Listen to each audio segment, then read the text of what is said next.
Auzubillahiminashaitanirrajim. Bismillahirrahmanirrahim. Ladies and gentlemen, Assalamu alaikum. This is me, Sara Baloch, and I warmly welcome each one of you to the mega transmission of PSL Season 9. We call it Cadbury Dairy Milk PSL Hangama. This show has been presented to you by Lifebuoy Herbal Shampoo, brought to you by New by Kaizen Paints, powered by HBL and refreshed by Coke. Janab, I hope you guys are keeping yourself well, and I hope वो लोग जो fans रह चुके हैं Karachi Kings के, हमारी तरह जिनका ताल्लुक कराची से है, they must have enjoyed the match today because of course Karachi Kings has outclassed the Quetta Gladiators, be it batting, be it bowling, you name it, and they have done it. याद रहे, it was the 22nd number of the match. It was happening in Pindi, और रावलपिंडी की जो audience है, आप लोगों का जो प्यार है वो बड़ा नजर आ रहा है.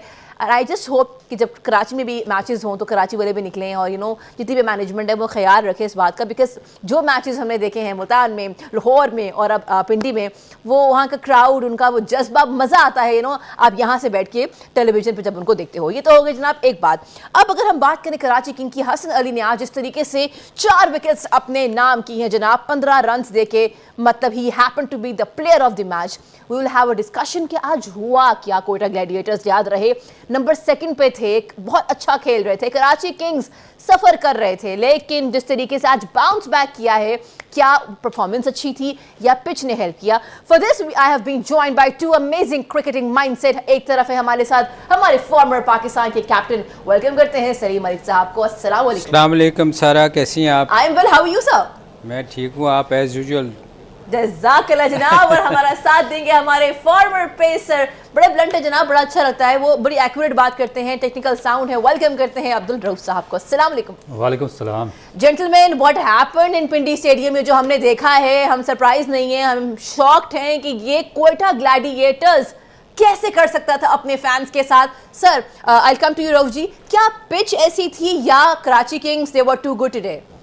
देखिए, सबसे पहले तो हम बात करेंगे कि जो हमारे एक्सपर्ट हैं जो पिच रिपोर्ट पेश करते हैं हमारी खिदमत में, नाजरीन की खिदमत में, वो मेरा ख्याल है कि ये 5वीं या 6ठी में देख रहा हूँ कंसेक्टिवली उनकी जो रिपोर्ट है वो दुरुस्त नहीं साबित हुई है. जब वो कहते हैं हाई स्कोरिंग मैच होगा तो लो स्कोरिंग हो जाता है, जब लो स्कोरिंग कहते हैं तो हाई स्कोरिंग मैच हो जाता है.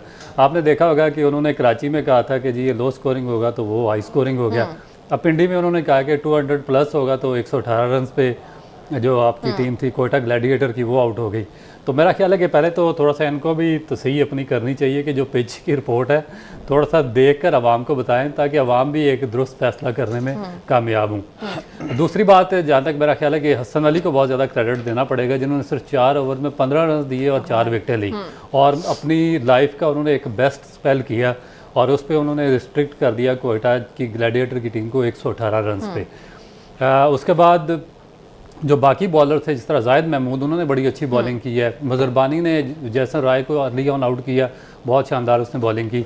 तो ये मेरा ख्याल है कि ओवरऑल आज उन्होंने एक कंप्लीट एक पैकेज के साथ बॉलिंग की है, और उन्होंने कंप्रीहेंसिव, आप इसको एक विक्ट्री कह सकते हैं. मगर थोड़ा सा मुझे इस पर है रिजर्वेशन कि इस तरह कराची की जो टीम थी उसको इतनी आसानी से कोयटा को नहीं हराना चाहिए था, क्योंकि कोयटा की टीम आज, मोहम्मद आमिर भी वापस आए थे उस टीम में, उसके बाद हसनैन का कमबैक हुआ था, और बॉलिंग जो यूनिट है, स्पेशली जो 3 स्पिनर्स हैं, वो आउटस्टैंडिंग है. तो उसके बावजूद जो कराची की जो विक्ट्री है, मेरा ख्याल है कि बहुत ही आउटस्टैंडिंग आप इसको विक्ट्री कह सकते हैं. सर, जहाँ ये बात हो रही है, आप भी मैच देख रहे थे, मुझे एक बात समझ में नहीं आ रही. मुल्तान सुल्तान टेबल टॉपर कल हार गए, आज ना क्वेटा ग्लैडिएटर्स ये भी हार गए कराची किंग्स से. तो ये हो क्या रहा है? ये जो पिंडी की पिच है ये किन को हेल्प कर रही है? वो जो नहीं जीत रहे थे वो अब जीतना शुरू हो गए. What's happening sir? देखें, एक चीज़ तो अच्छी हुई है ना कि इंटरेस्टिंग हो गया.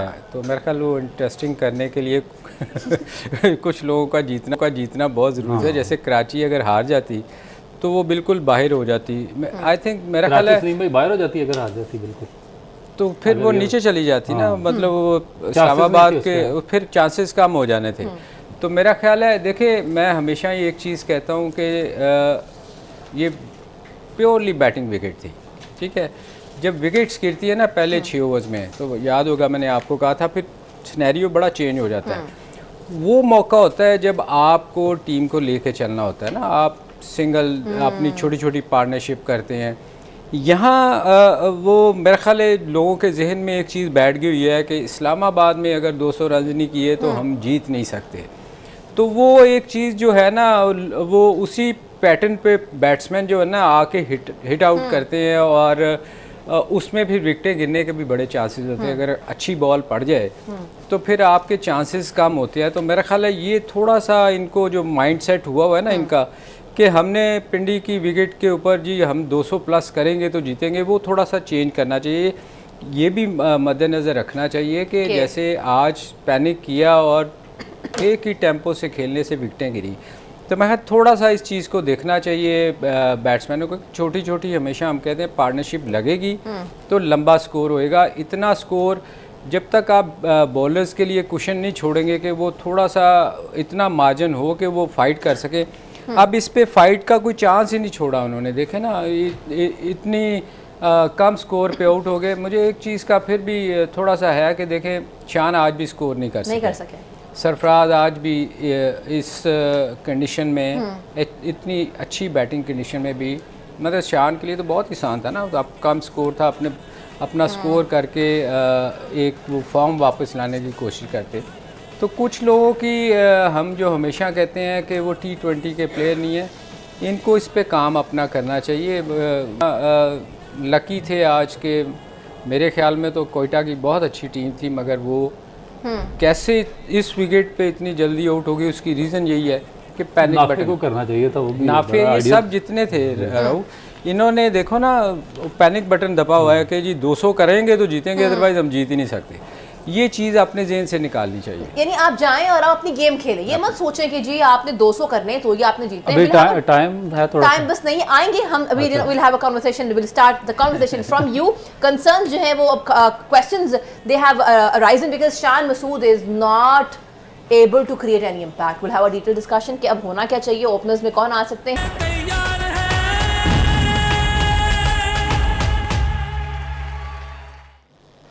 Welcome back. You've been watching a special transmission of PSL Season 9. We call it Cadbury Dairy Milk PSL Hangama. This show has been presented to you by Lifebuoy Herbal Shampoo, brought to you by New by Kaizen Paint, powered by HBL and refreshed by Coke. Janab, let's talk about the pitch report. Sir, हमने pitch देखी. What is your take on the pitch? Is it going to help the bowlers or the batters?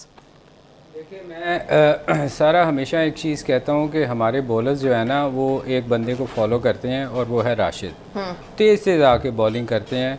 आज अगर आप देखो पहली match को अगर देखो तो ऑफ स्पिन का बॉल बड़ा अच्छा स्पिन हुआ है। हम वेरी नहीं करते, हमारे जो स्पिनर है ना वो एक माइंड सेट से बॉलिंग कर रहे हैं कि तेज़ तेज़ पीछे पीछे बॉल आके स्कोर रोकने की कोशिश करते हैं।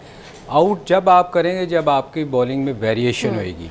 आप हमारे स्पिनर रऊफ देखो, कोई भी बंदा छोड़ के बॉल नहीं कर रहा, डर रहा है, छोटी ग्राउंड्स हैं, कहीं 6 ना लग जाए या मार ना पड़ जाए। देखो आप जितनी देर दिलेरी से बॉलिंग नहीं करोगे ना आपको विकेट्स नहीं मिलेंगी। आज थोड़ा सा बॉल देखें ऑफ स्पिनर ने छोड़ा है, पहले ओवर में इतना ब्रेक हुआ है। और इस मैच में उसी पिच पे अगर मैच हो रहा है तो वो ज़्यादा ख़राब होगी क्योंकि आप स्पाइक्स लेके उसके ऊपर भागे होंगे, उससे विकेट का मेरे ख्याल में ज़्यादा स्पिनर को हेल्प मिलनी चाहिए। तो मेरा ख्याल जो स्पिनर भी है उसको ये कोशिश करनी चाहिए कि वो थोड़ा सा ना बॉल को वेरिएशन लेके आए, ज़रूर तेज़ करे, मगर उसमें अगर थोड़ा सा फ्लाइट से बॉल करेगा तो मेरे ख्याल में उसको ज़्यादा विकेटें मिलने के चांसेस हैं बनिस्बत तेज़ मारने के। तेज़ मारने से आपके बैट पे बॉल आती है तो उसमें ज़्यादा चांसेस है कि आपको चौके छिके लगेंगे। जैसे ही आप थोड़ा सा वेरिएशन लाते हैं ना तो फिर बैट्समैन को स्ट्रगल करना पड़ता है, उसको बनानी पड़ती हैं शॉटें। तो मेरा ख्याल थोड़ा सा रऊफ इस पे हमारे बॉलर जो है ना वो वेरिएशन से बॉल नहीं कर रहे।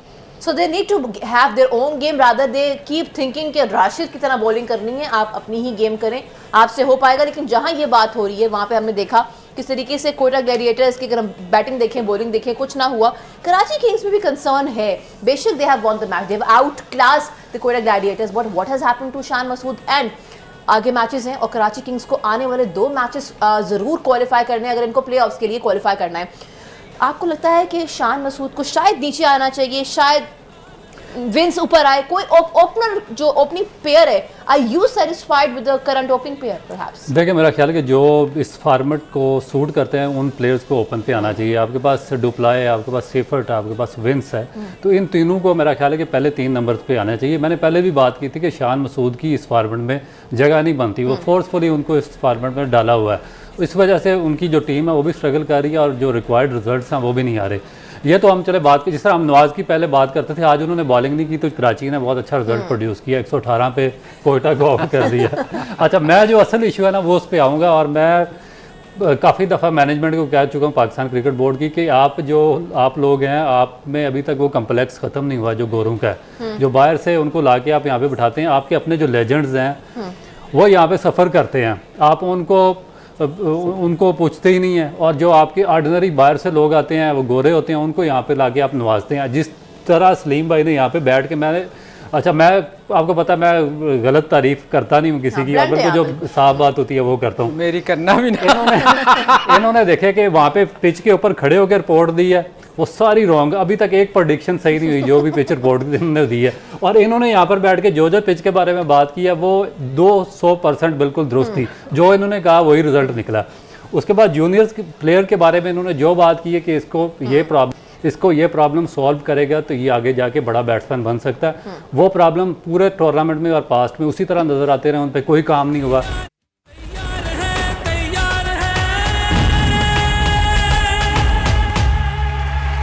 just have gone through the toss जनाब, और हमने देखा कि इस तरीके से इस्लामाबाद के जो कैप्टन है शादाब खान, उन्होंने कहा है कि we have chosen to field first। जहां ये बात हो रही है वहाँ पे चेंजेस हैं जनाब लाहौर की, लेकिन लाहौर में एक बात हमने आज देखी है, शाहीन ने कहा है कि देखिए 5 मैचेस हमने बेहतरीन खेले थे और last match was not up to the mark. तो जो बेहतरीन खेले थे उसके ऊपर we will have a discussion, लेकिन उससे पहले let's have a quick look on the playing 11 by both the teams. Islamabad में जनाब एलेक्स हेल्स होंगे, मुनरो होंगे, सलमान अली आगा होंगे, शादाब खान होंगे, Azam Khan, Jordan Cox, Imad Wasim, Faheem Ashraf, Hunain Shah, Naseem Shah and then Rumman rice.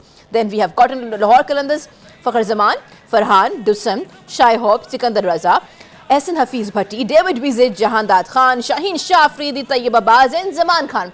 I come to you gentleman, how do you like the combination of Lahore Qalandars और specially Shaheen Shah Afridi Singh? 5 matches हमने अच्छे खेले थे।